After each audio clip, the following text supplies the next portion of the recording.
नमस्कार दोस्तों। प्राचीन ज्ञान यूट्यूब चैनल में आपका स्वागत है। ज्ञान के मार्ग में पीछे नहीं रहना चाहते तो जुड़े हमारे चैनल के साथ और पाइए ज्ञानवर्धक जानकारियां प्रतिदिन बिल्कुल मुफ्त में। चलिए जानते हैं आज की महत्वपूर्ण जानकारी को।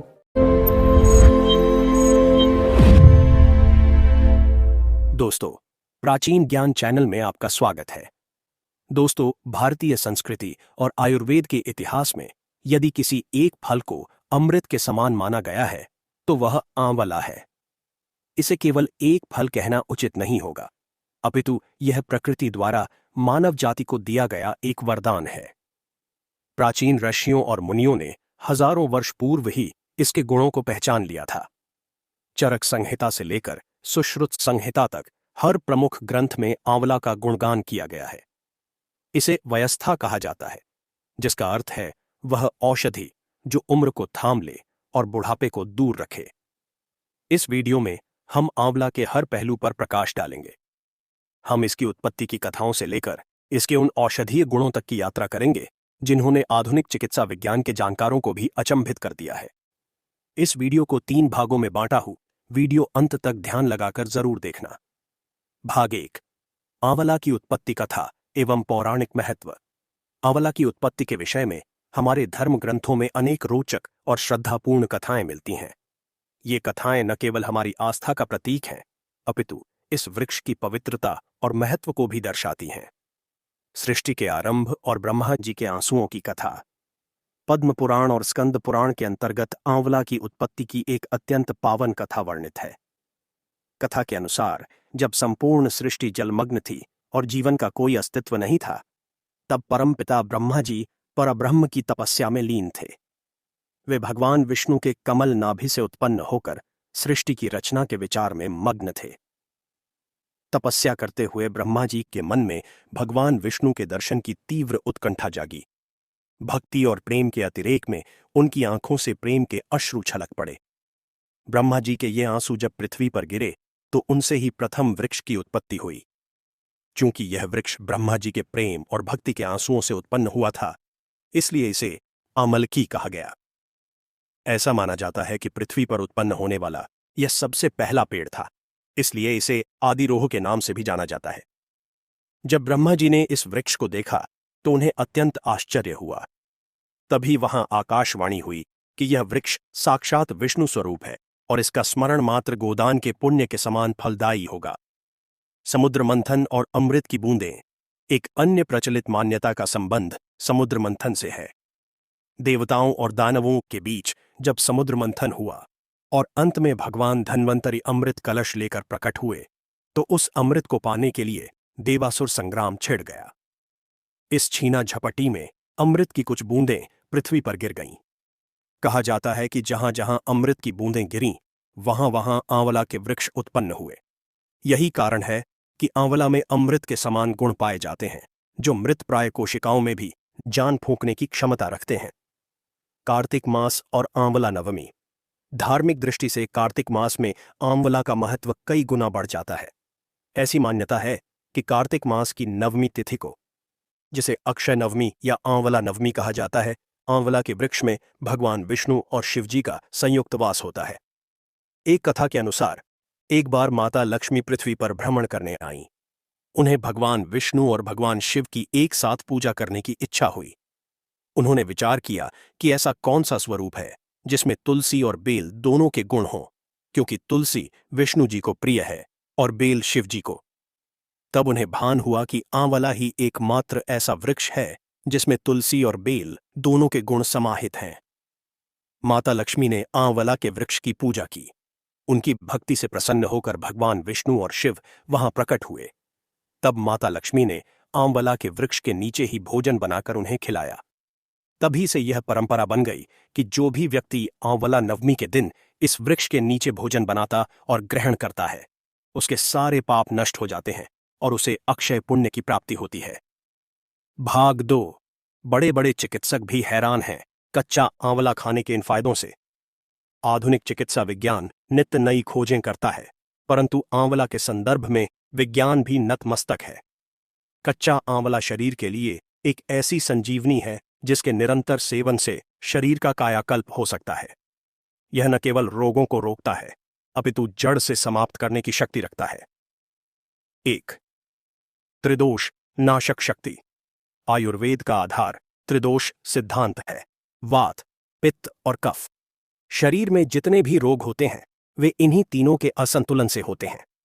संसार में बहुत कम औषधियां ऐसी हैं जो इन तीनों को एक साथ संतुलित कर सकें। आंवला उनमें सर्वश्रेष्ठ है।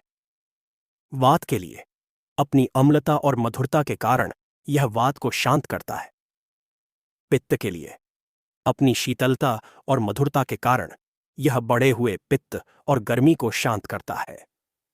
कफ के लिए अपने कसैलेपन और रूखेपन के कारण यह कफ को संतुलित करता है। इसलिए चाहे शरीर की प्रकृति कैसी भी हो, कच्चा आंवला हर किसी के लिए लाभकारी है। 2.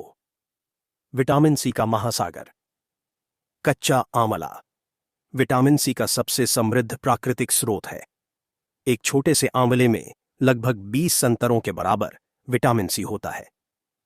सबसे आश्चर्यजनक बात यह है कि आंवला में मौजूद विटामिन सी गर्म करने या सुखाने पर भी नष्ट नहीं होता, जबकि अन्य फलों का विटामिन सी ताप लगते ही समाप्त हो जाता है। यह शरीर की रोग प्रतिरोधक क्षमता को इतना बढ़ा देता है कि मौसमी बीमारियां, सर्दी, जुकाम और वायरल संक्रमण शरीर को छू भी नहीं पाते। दोस्तों, आगे की जानकारी जानेंगे उससे पहले आपसे निवेदन है, आप हमारे वीडियो को भारत के किस राज्य से देख रहे हैं, आपके गांव और जिला क्या है, कमेंट में जरूर बताना। और हमारे प्राचीन ज्ञान चैनल के किस जानकारी ने आपको प्रभावित किया, यह भी जरूर लिखें।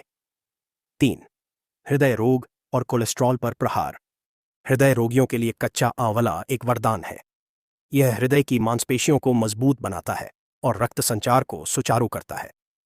आधुनिक शोध बताते हैं कि आंवला में ऐसे तत्व पाए जाते हैं जो खराब कोलेस्ट्रॉल यानी एलडीएल को कम करते हैं और अच्छे कोलेस्ट्रॉल यानी एचडीएल को बढ़ाते हैं। यह धमनियों में जमा प्लेक को हटाने में मदद करता है, जिससे हृदयाघात और उच्च रक्तचाप का खतरा कम हो जाता है। 4. मधुमेह या डायबिटीज का काल। कच्चा आंवला रक्त शर्करा के स्तर को नियंत्रित करने में अद्भुत कार्य करता है। इसमें क्रोमियम नामक तत्व पाया जाता है जो इंसुलिन बनाने वाली कोशिकाओं को सक्रिय करता है। यदि कोई व्यक्ति प्रतिदिन सुबह खाली पेट कच्चे आंवले का सेवन करे तो उसका शुगर स्तर आश्चर्यजनक रूप से नियंत्रित रह सकता है। यह मधुमेह के कारण होने वाली अन्य जटिलताओं जैसे आंखों की कमजोरी और किडनी की समस्याओं से भी बचाता है। 5. पाचन तंत्र का जीर्णोद्धार। पेट के रोगों के लिए कच्चा आंवला रामबाण है। यह फाइबर से भरपूर होता है जो कब्ज को जड़ से खत्म करता है। यह जठराग्नि को प्रदीप्त करता है जिससे भोजन सही ढंग से पचता है। एसिडिटी या अम्ल पित्त की समस्या में कच्चे आंवले का रस अमृत समान कार्य करता है। यह पेट के अल्सर को भरने में भी सहायक है और लिवर को डिटॉक्सिफाई करके उसे नया जीवन देता है। 6. नेत्र ज्योतिवर्धक। आंखों की रोशनी बढ़ाने के लिए आंवला से बेहतर कोई और प्राकृतिक औषधि नहीं है।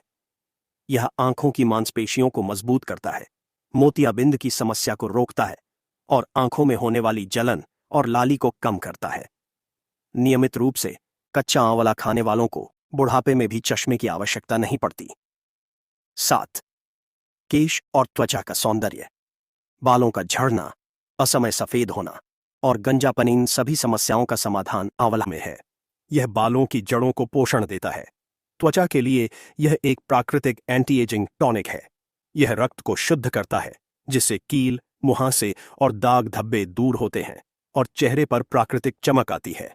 यह कोलेजन के उत्पादन को बढ़ाता है जिससे त्वचा में कसावट बनी रहती है। भाग 3.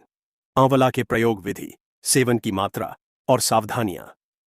आंवला अमृत है, किंतु अमृत का पान भी यदि सही विधि और मात्रा में न किया जाए तो वह पूर्ण लाभ नहीं देता। आयुर्वेद में किसी भी औषधि के सेवन के नियम बहुत स्पष्ट हैं। यहां हम जानेंगे कि आंवला का प्रयोग कैसे करना चाहिए। प्रयोग की विधियां। 1. कच्चा आंवला चबाकर खाना। यह सबसे उत्तम विधि है। सुबह खाली पेट ताजे आंवले को अच्छी तरह धोकर धीरे धीरे चबाकर खाएं। इसे इतना चबाएं कि यह मुंह की लार के साथ मिलकर पानी बन जाए। इसके बाद 1 गिलास गुनगुना पानी पी लें। यह विधि पाचन और दांतों के लिए सर्वश्रेष्ठ है। 2. आंवला स्वरस अर्थात जूस। यदि चबाने में कठिनाई हो तो आंवले का रस निकालकर पिया जा सकता है। ताजे आंवले को कद्दूकस करके या पीसकर उसका रस निकाल लें। विधि: 10 से 20 मिलीलीटर आंवला रस में बराबर मात्रा में पानी मिलाकर पिएं। स्वाद के लिए इसमें थोड़ा शहद या मिश्री मिलाई जा सकती है। 3. आंवला चूर्ण। जब ताजा आंवला उपलब्ध न हो तो सूखे आंवले के चूर्ण का प्रयोग किया जा सकता है। विधि: 1 चम्मच चूर्ण को रात को 1 गिलास पानी में भिगो दें और सुबह छानकर पी लें, या फिर 1 चम्मच चूर्ण को गर्म पानी या शहद के साथ सीधे फांक लें। 4. आंवला और शहद। यह योग बलवर्धक और रसायन है। विधि: आंवले के चूर्ण को शहद में मिलाकर चाटने से खांसी, दमा और श्वास रोगों में लाभ होता है। यह वीर्य को पुष्ट करता है और शरीर में नई ऊर्जा का संचार करता है। 5. आंवला और हल्दी। यह मधुमेह रोगियों के लिए विशेष योग है, जिसे निशा आमलकी कहा जाता है। विधि: आंवला चूर्ण और हल्दी चूर्ण को बराबर मात्रा में मिलाकर रख लें। इसे सुबह शाम 1-1 चम्मच पानी के साथ लें। सेवन की मात्रा। औषधि की मात्रा व्यक्ति की आयु, बल और पाचन शक्ति पर निर्भर करती है। फिर भी एक सामान्य स्वस्थ व्यक्ति के लिए निम्न मात्रा अनुशंसित है। कच्चा फल: प्रतिदिन 1 से 2 मध्यम आकार के आंवले। स्वरस: 10 से 20 मिलीलीटर प्रतिदिन। चूर्ण: 3 से 6 ग्राम अर्थात लगभग 1 छोटा चम्मच। समय: सर्वोत्तम समय प्रातःकाल खाली पेट है। भोजन के बाद भी इसे लिया जा सकता है, किंतु खाली पेट यह रसायन का कार्य करता है। सावधानियां और वर्जनाएं: यद्यपि आंवला सुरक्षित है, तथापि कुछ स्थितियों में सावधानी बरतना आवश्यक है। 8. शल्य चिकित्सा अर्थात सर्जरी। यदि किसी व्यक्ति की हाल ही में कोई सर्जरी होने वाली है या हुई है, तो उसे आंवले का सेवन चिकित्सक की सलाह से करना चाहिए, क्योंकि यह रक्त के थक्के जमने की प्रक्रिया को प्रभावित कर सकता है और रक्तस्राव का खतरा बढ़ा सकता है। 2. निम्न रक्त शर्करा। चूंकि आंवला रक्त शर्करा अर्थात शुगर को कम करता है, इसलिए जो लोग डायबिटीज की दवा ले रहे हैं उन्हें अपना शुगर लेवल जांचते रहना चाहिए, कहीं शुगर बहुत कम ना हो जाए। 3. गर्भावस्था और स्तनपान। गर्भवती महिलाओं और स्तनपान कराने वाली माताओं को आंवले का सेवन सीमित मात्रा में करना चाहिए।